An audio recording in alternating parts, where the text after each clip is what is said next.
I'm Vince Pace with Silverback Heavy Duty. This is the ADB22X caliper, the most popular caliper on the market today, used on steers and drives. We recommend that air disc brake inspections are conducted 3 times a year for over-the-road applications and 4 times a year for severe service applications. Clunk test to test caliper movement. No brakes applied. Use hand pressure to push caliper slide inboard, then outboard. No tools. Use hand pressure only. Caliper should slide freely. Audible clunk should be heard.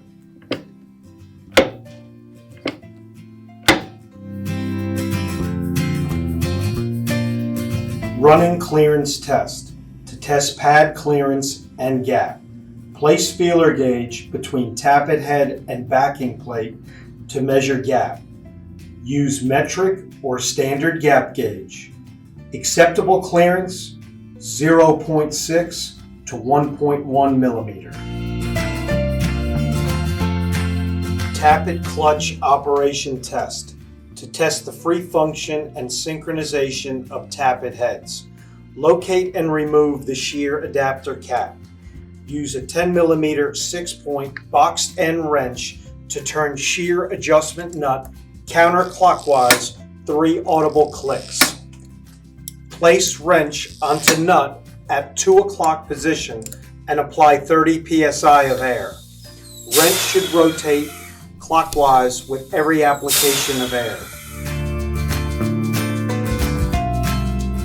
Cast wear indicator alignment test to test combined pad and rotor wear.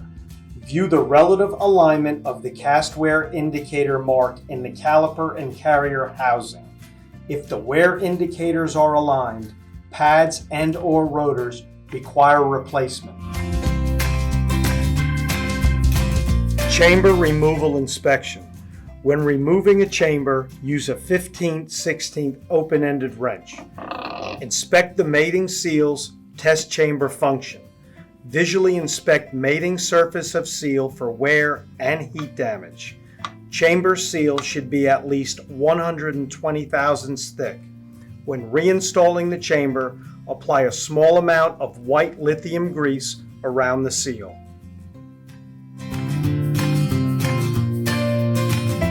Inspect the function of the caliper eccentric lever.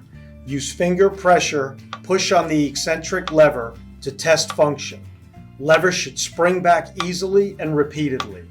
If lever does not spring back, caliper may be seized and removed from service.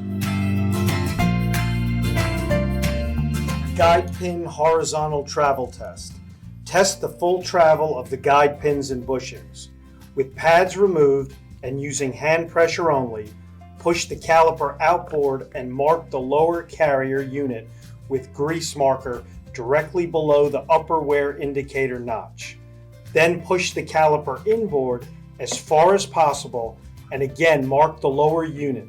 Measure the total horizontal travel distance between the 2 marks. Using a digital micrometer, guide pin horizontal travel must be a minimum of 25 millimeters. If travel does not meet minimum spec, replacement of the guide pins and bushings is required. Uneven wear on pads or rotors, premature pad wear, and overheated brakes may indicate guide pins and bushings have seized. Guide pin play test indicates the wear of guide pins and bushings. Attach the magnetic dial gauge with the magnetic base on the short guide pin side of the carrier and the gauge sensor on the caliper. Reset to 0. Using the screwdriver as a pry bar, gently pry away from the carrier until the movement stops. Read the maximum measurement on the dial gauge. Guide pin play cannot exceed 1 millimeter. If guide pin play is greater than spec, the guide pins and bushings must be replaced. Uneven wear on pads or rotors, premature pad wear, overheated brakes or soft braking would indicate excessive wear is preventing the bushings from functioning properly. Tappet and boot inspection. Using the 10mm 6-point boxed end wrench, turn the shear adjustment nut clockwise until the tappets have been fully extended to 1.75 inches. Do not exceed 1.75 inches, as this will damage the caliper. Once fully extended, thoroughly inspect the boots for abrasions and tears. If the tappet boot is torn or punctured, or if the tappet shows signs of wear or corrosion, they must be replaced. Guide pin boot inspection. With the pads removed, fully extend the sliding caliper and thoroughly inspect the guide pin boots at both the short and long guide pin sides for wear, abrasion, and penetration. Remove sediments and debris that may cause damage. The guide pin boots must be free of any damage, abrasion, or punctures. If the guide pin boot is torn or punctured, it must be replaced. Inspecting air disc rotor thickness. To test rotor's minimum thickness, use a digital micrometer to measure the thickness of the rotor from inboard edge to outboard edge. The discard thickness for rotors compatible with this air disc configuration is 37 millimeters. For OE design rotors, the 45-degree beveled edge indicates remaining wear. When the OE design rotor has a 90-degree edge, it has reached discard thickness and should be replaced. Inspect rotors for abnormal cracking. Radiating cracks should not measure more than 1 millimeter in width and should not extend longer than 75% of the rotor face. Inspect rotors for abnormal wear pattern. Groove depths of 1.5 millimeter require immediate replacement. Foreign matter can cause abnormal wearing. Inspect rotors for thermal abuse. Inspect the rotor for signs of bluing and spotting on the face or bright orange ferritic dust in the rotor vents. Check the caliper guide pins and tappet for obstruction and malfunctioning hardware. Reinspect friction for proper application.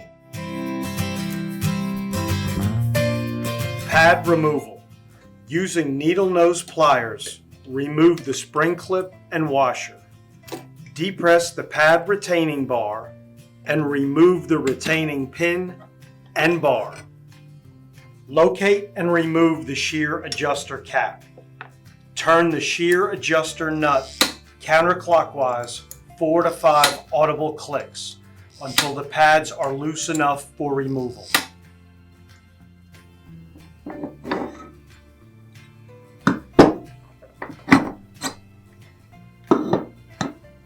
Installing new pads. If your caliper unit is equipped with OEM electronic wear sensors, refer to your OEM manual.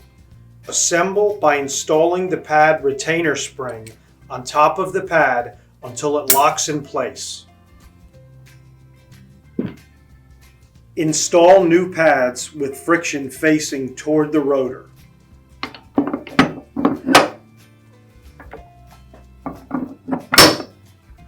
Install pad retainer bar with pin, washer, and spring clip.